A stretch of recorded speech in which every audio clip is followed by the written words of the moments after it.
Araw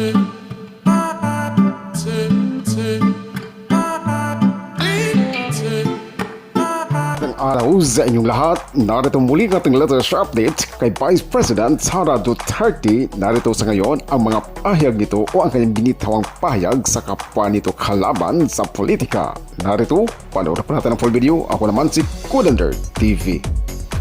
Abogado ako.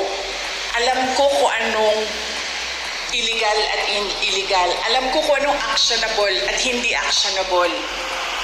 Hindi actionable ang maghabilin ka.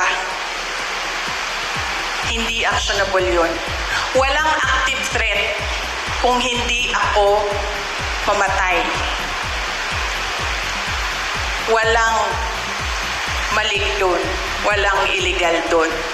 Sinabi nila kahapon kung sino bang nandoon sa inyo sa interview, press briefing namin. Sabi nila, pinalaki at pinalakas yung security ng First Family, ng President, dahil may threat. So napaisip ako, nilalakasan niyo yung security niya? Ibig sabihin ba nun, papatayin na ako? Why for? Will you double the security? Diba? Itong mga dictators and oppressors, unfortunately, hindi sila magaling mag-isip. Basta lang sila tira, pero hindi nila iniisip na lahat ng sinasabi nila, it doesn't make sense, especially kapag nagsisinungaling ka, mahuhuli ka sa pagsisinungaling mo. Kaya nung nakita ko yung NBI, subpoena, nagpatanong kagad ako sa Negros kasi it's not the first time na ginawa nila yon sa isang Pilipino.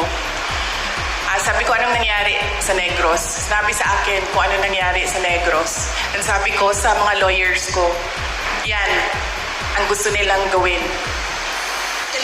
We are filing charges against them as well. For disobedience, for talaga nila akong tanggalin sa posisyon. And totoo talaga yung mga sinasabi ko na threats sa akin. Bago pa man nangyari yung kaguluhan sa House of Representatives noong nakaraang Friday, documented lahat ng threats sa akin, sa Office of the Vice President personnel, and even sa aking family.